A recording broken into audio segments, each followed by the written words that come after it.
starting where we left off yesterday, did we graph both cosine of 1/2 x and the approximation that we came up with in your calculator? How do they look? Same? At least there's a certain interval where they look the same.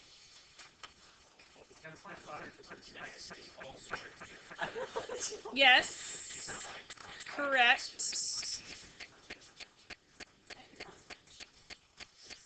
Okay, now we're going to try e to the x.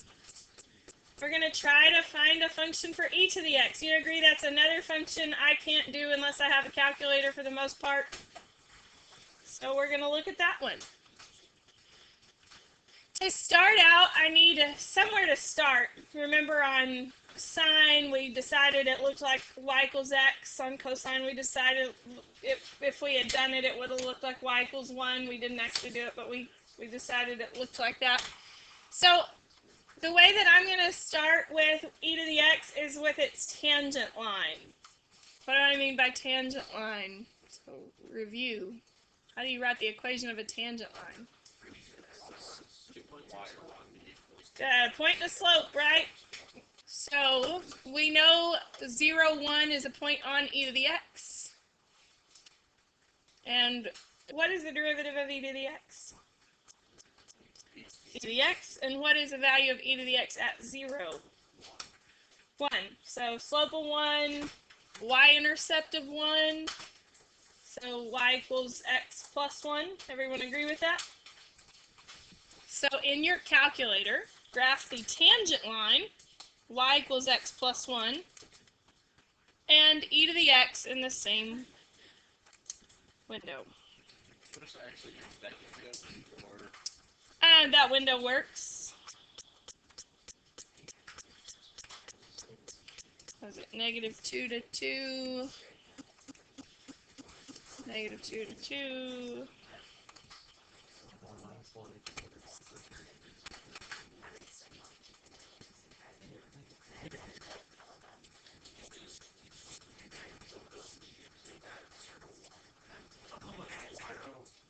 Okay.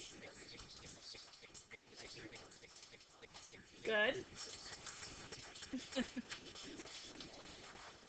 Good answers, guys. Way to go. Okay, so calculator.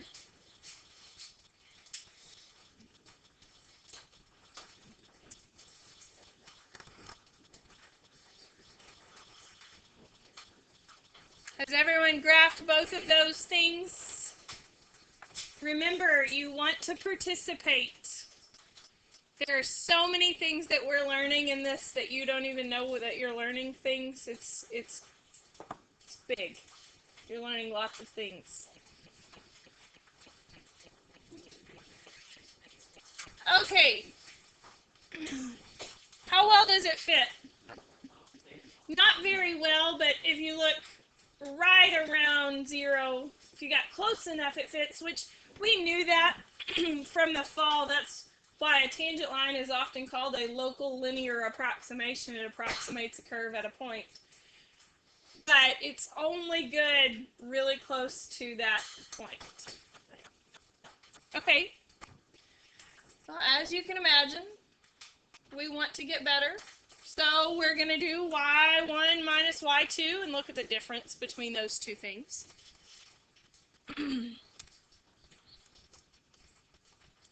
I'm going to bold that line again so that we can see what type of function it looks like.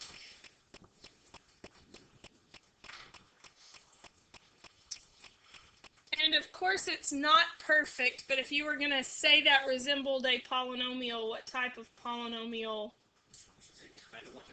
Kind of like a quadratic. Do we agree?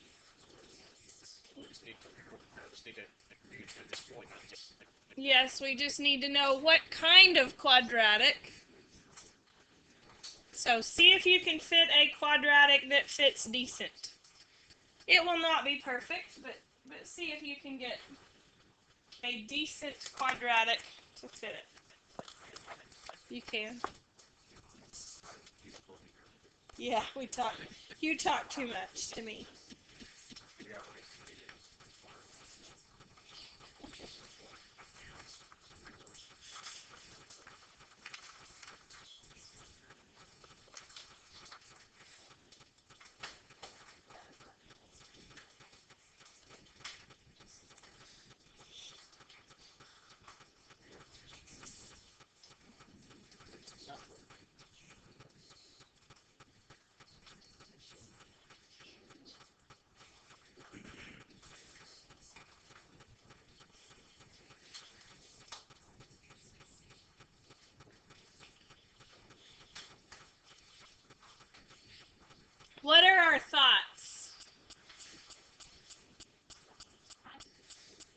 it is not going to be perfect, right? We can tell it doesn't even really look that quadratic out to the left, but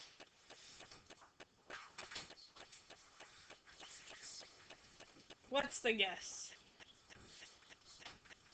3/4 is close to the right side. Okay, 3/4.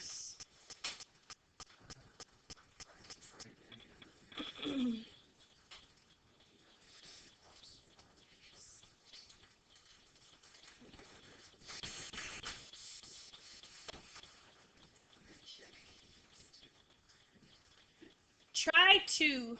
Try dividing by 2.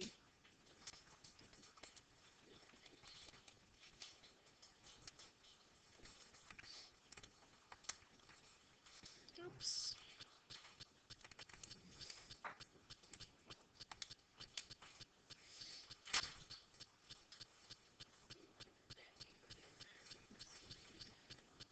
At 0, at the center, does it look pretty good?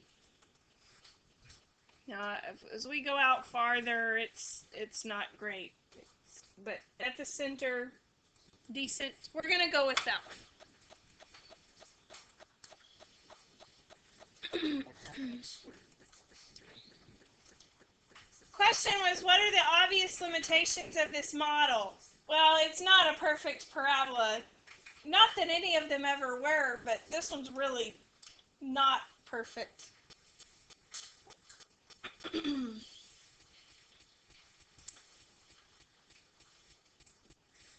We're going to use x squared over 2 factorial, just because I said so. And so, that means we have e to the x minus the tangent line is approximately x squared over 2 factorial. If we solve that equation for e to the x, what do we get?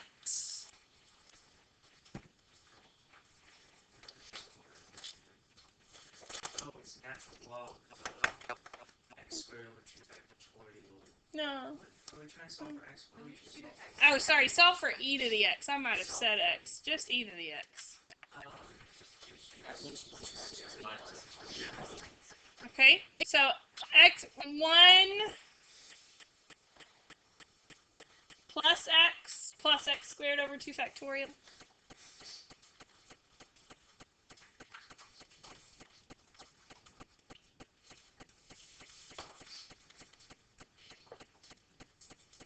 Try that one in your graphing screen.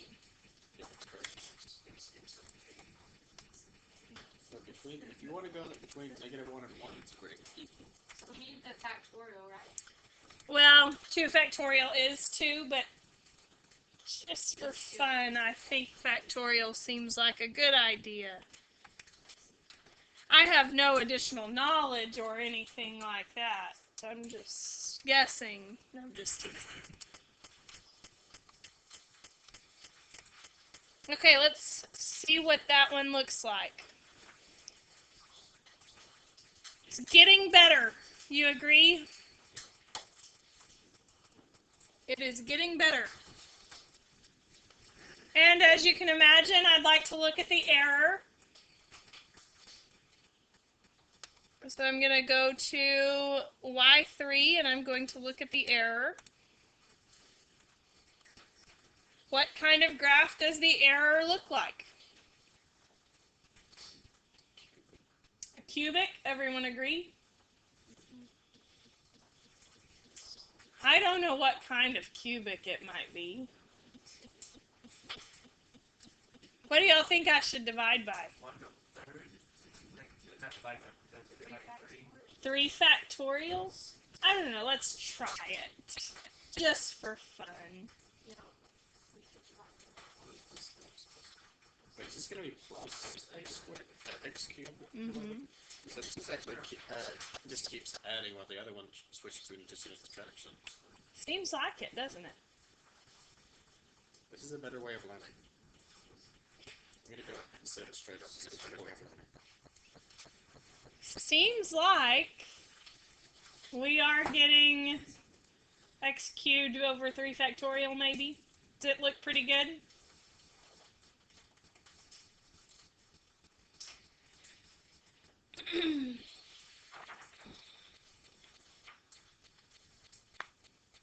So, e to the x, if we get e to the x by itself, what would e to the x approximately be?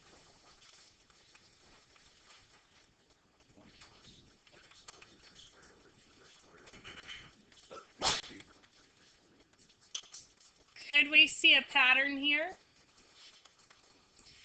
Now, is it going to fit everywhere? Could we look at where it fits, just like we did yesterday? Interval, it fits on some intervals. We can be accurate to a certain amount of decimal places on certain intervals and not on others. How could we get better?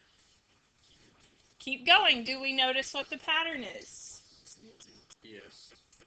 X to the 4th over 4 factorial, x to the 5th over 5 factorial, and so forth. Okay, graph those two functions. This one back here, the 3x cubed over 3 factorial.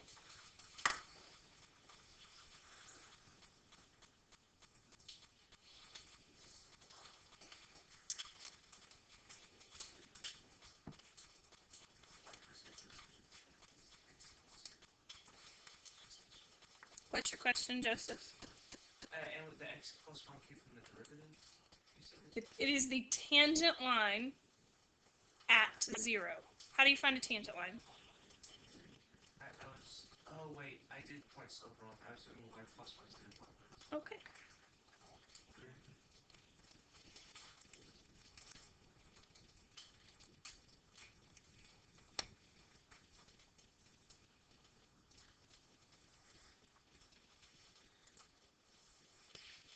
Getting better?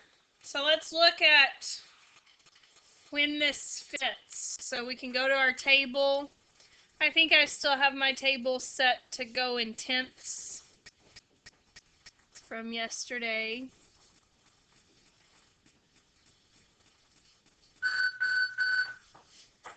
Yes.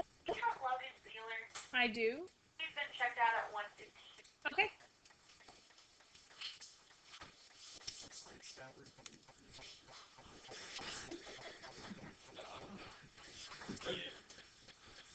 Okay.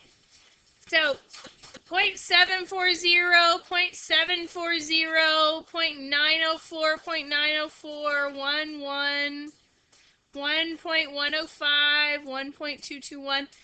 It seems to be accurate within 3 decimal places from negative 0.3 to 0.3, maybe. Seems to be accurate within 3 decimal places from negative 0.3 to 0.3.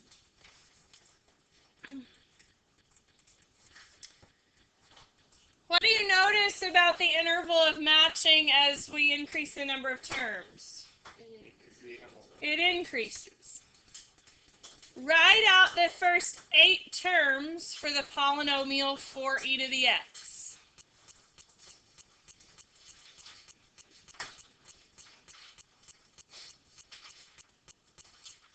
Write out the first 8 terms for the approximation for e to the x. What would it be? 1 plus x plus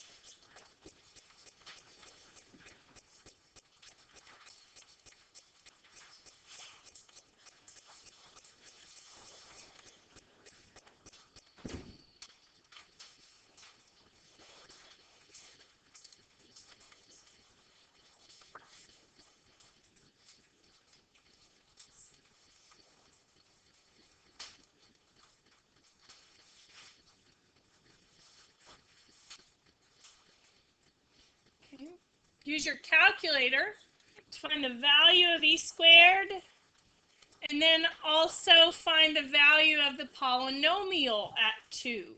So plug in 2 into e, plug in 2 into the polynomial.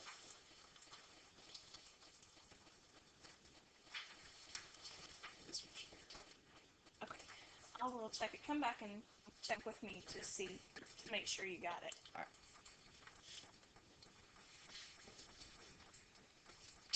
is it very close to 0?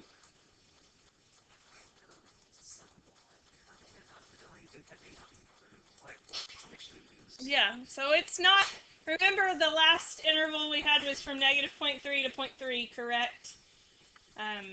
So it's pretty far away.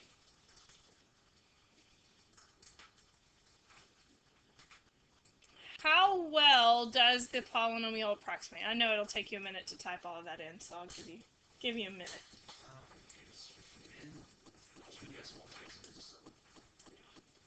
It's within 2 decimal places, not within 3 decimal places, so it's a little far away off of the approximation. Do you remember how good sine and cosine were with just 3 terms or 4 terms? So e to the x is not quite as good as of an approximation as sine of x or cosine of x was. The approximation doesn't equal it as far outside your 0. So that's interesting to note.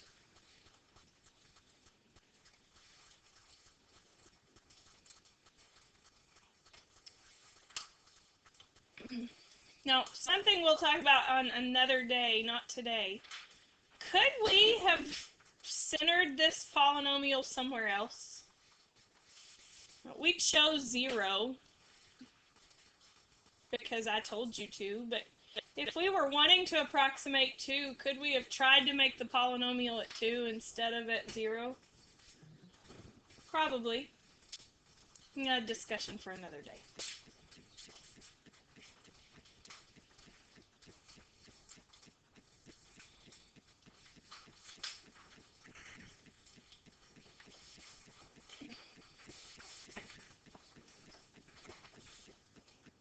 By the way, what was the approximation? 7.389. 155/21 is the Give me a decimal for that. Hold on. Okay. That was the approximation. And what was e squared? Oops. All right. Let's look at another one. So on Monday, y'all remember me showing you the repeating decimal fraction conversion? You remember that from Monday? We can represent a repeating decimal as a fraction always. Any repeating decimal can be made into a fraction using an infinite geometric sum, which we talked about again on Monday. You have to know R to be able to find that infinite geometric sum, but it can be done. So in general, if you have a geometric series, a sum of a geometric sequence, how do I know that A times R raised to the n minus 1? How do I know that that's geometric? From the formula we learned Monday, right? From our sequence review from Algebra 2, we know that that's a geometric sequence. So if I'm summing that from 1 to infinity, that's the sum of a geometric series, infinite sum. And sometimes we could find an answer. When could we find an answer to that? When could we actually find the sum?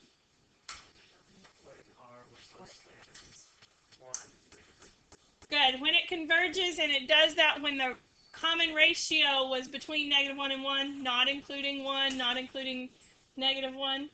So if our multiplier was a fraction of sorts, right, if it was less than 1 in absolute value, then we could find the infinite sum. Does this ring a bell?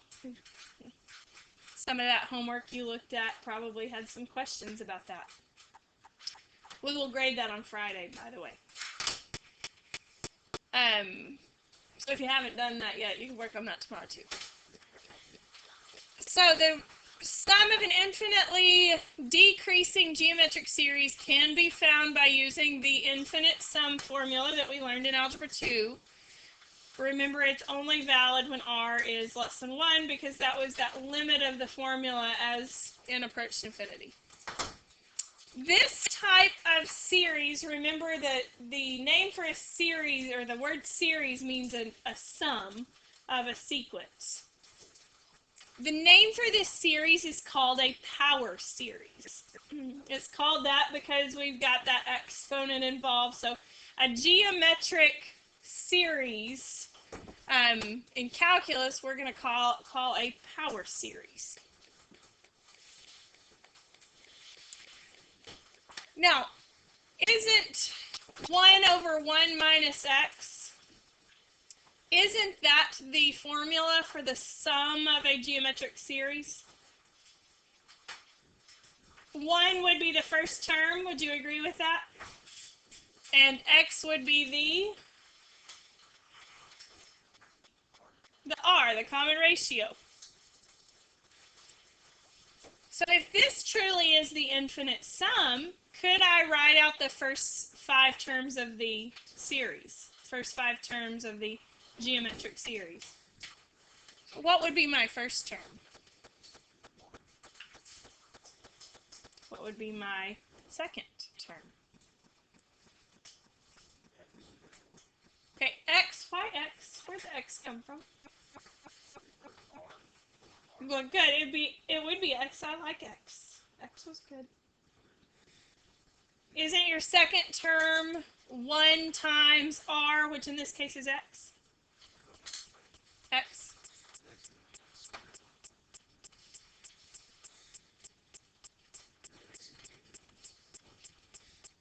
And how many did it say? 5?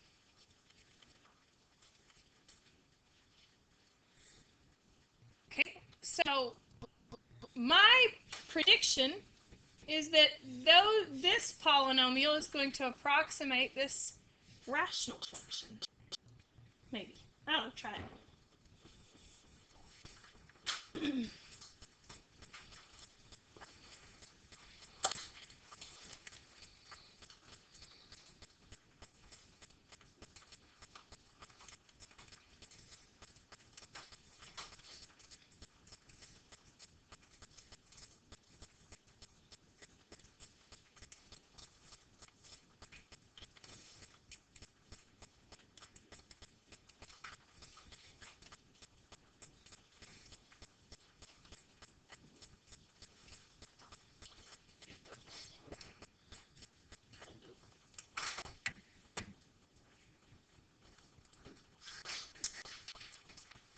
Part of it,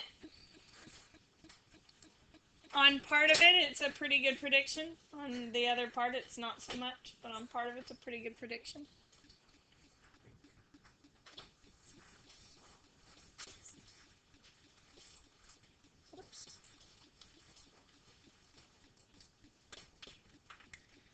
Okay, so not only can we use polynomials to approximate transcendental functions, but rational functions as well. Look at the interval where the 2 functions seem to be equal.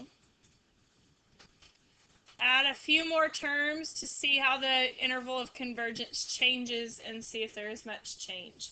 So add a few more terms in, see if we can tell where this seems to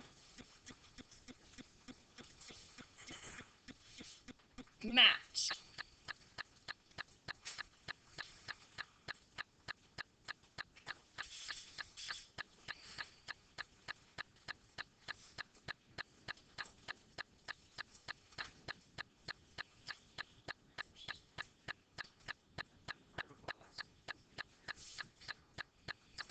Okay, so at the vertical asymptote, does it seem like we're going to get across that vertical asymptote well? Do we agree with that?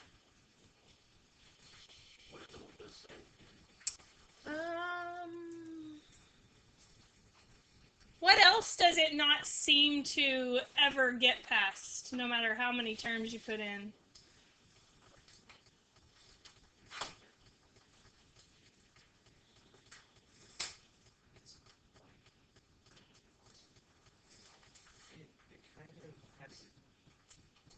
Keep adding more and more terms. Where does it seem to never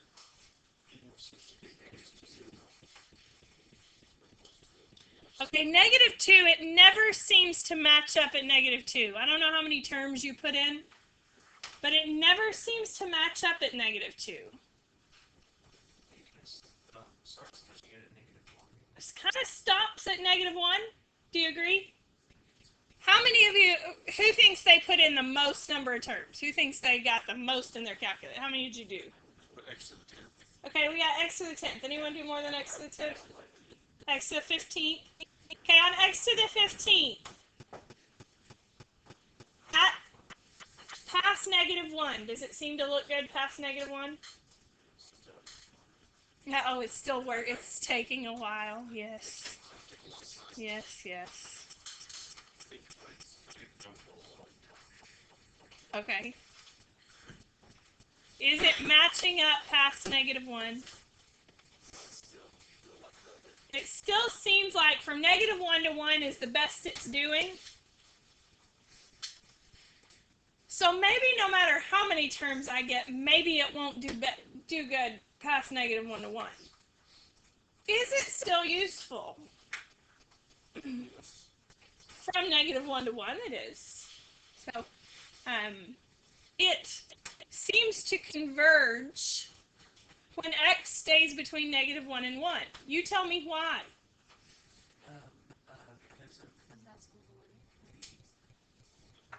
That's the only time that formula works, right? You agree with that? That infinite geometric formula only works when r, which we called x for some crazy reason, only when r stays between -1 and 1.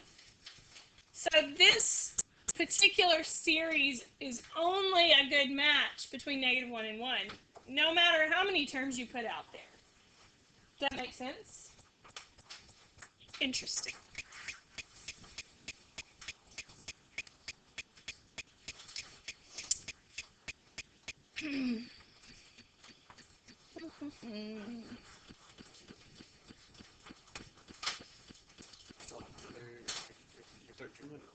All right.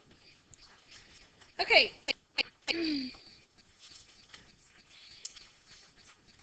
It appears that the function 1 over 1 minus x only converges when x is between -1 and 1.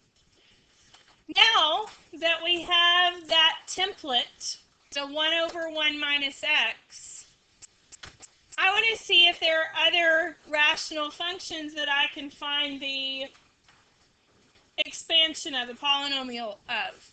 So I want to try 1 over 1 plus x. See if you can rewrite the last series. Try this. See if you can rewrite the last series to fit 1 over 1 plus x instead of 1 over 1 minus x. Bless you.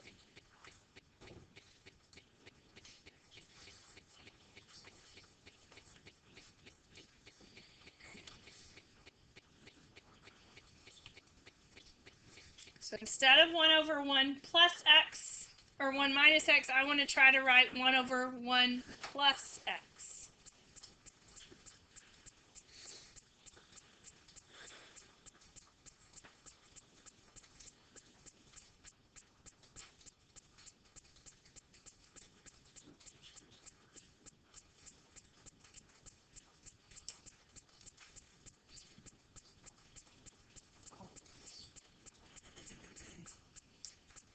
Is this still the sum of a converging geometric sequence, possibly?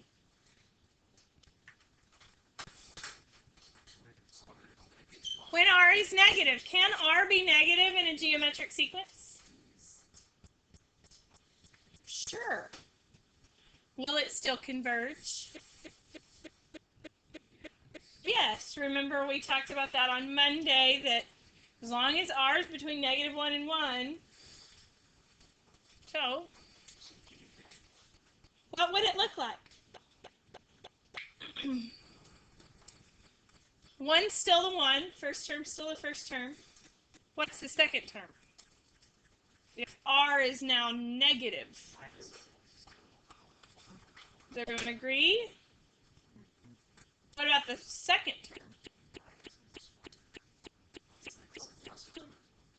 Who's right? Why? Negative times a negative is going to make a positive. Everyone agree? Negative x times negative x. Remember, in this geometric sequence, I'm multiplying by negative x every time.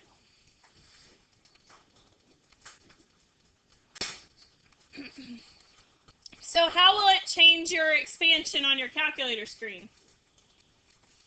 What will you do? You were trying to quickly change it without erasing the whole thing. Change the signs. Every other one will be negative. So let's look at 1 over 1 plus x in our y1. And in y2, let's put the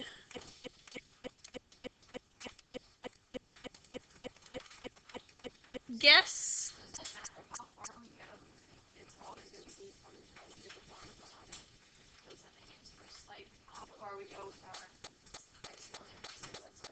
Does everyone agree with Claire's question? No matter how far we go with our exponents, it's never going to do better than from negative 1 to 1. Now, from negative 1 to 1, does it get better? The more exponents you put in, the more terms you put in, the accuracy level gets better on that interval. Because we can never actually get the number. We just get really. Yes, and from negative 1 to 1, we get really close. But outside negative 1 to 1, it seems like this is only good from negative 1 to 1. Right? Does that make sense? Based on this being a geometric series, that makes perfect sense. Because it wouldn't converge if it weren't from negative 1 to 1. Right, Walker? Okay. Any questions so far?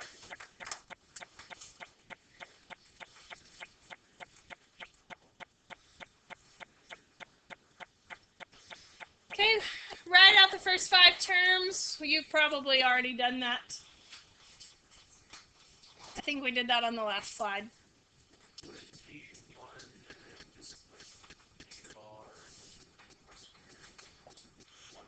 So let's look at this.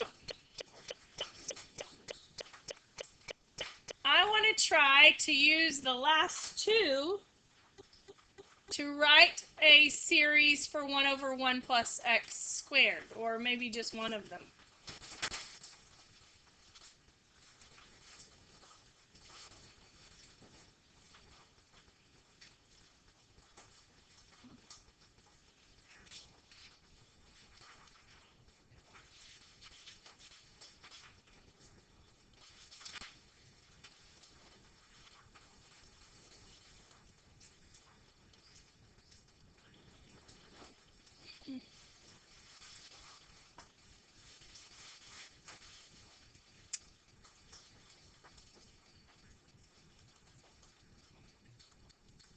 Let me write this one down first.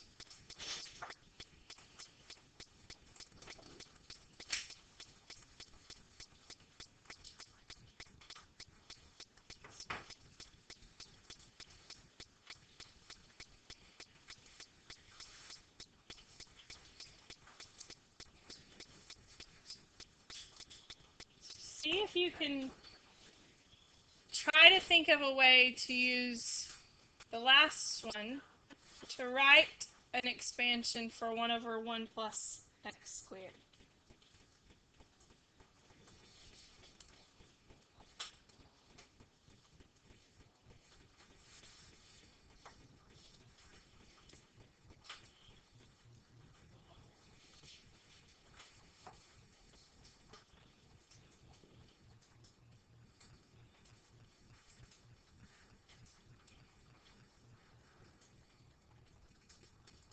What are our guesses? What are we thinking? I guess inserted like x squared into the 1 plus x. in where x is, put x squared in where x is. Is that what we tried to do? Okay. And you get 1 minus x squared plus x squared squared minus x squared cubed plus x squared to the 4th. Try it. Does it seem to look like it fits? Kind of close. Where is it kind of close between?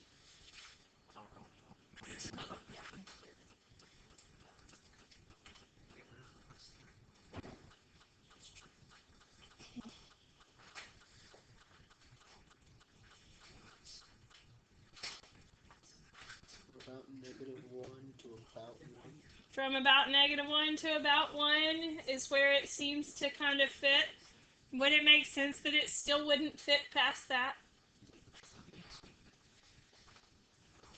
Does a pretty good job, huh? Could we do 1 minus x squared over the factorial 2? Not for this one. We could do over the factorial 2. Not for this one. Because, do what? That was sine, and it just was the way it fit. On this one, I'm just using that previous sequence to plug in the x squared. So that's what. It works, doesn't it? I plugged in the one I just said. It's all pretty much the same thing as well. It did. Pretty good.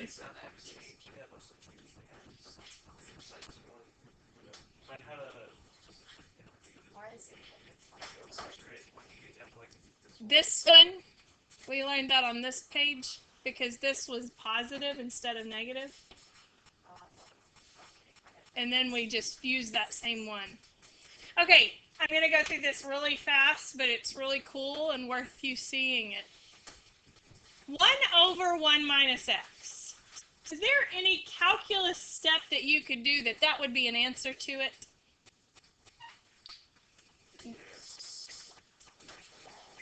Natural log what?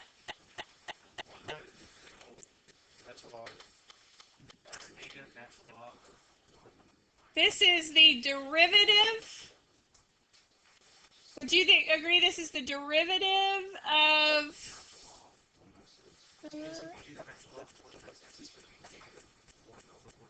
natural log of 1 minus x, and what did you say, times -1? Y times -1. Right. This is 1 over 1 minus x. So do you think I could get a series expansion for natural log?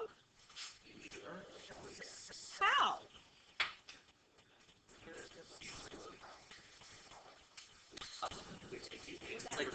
Antiderivative, right? Could I do that?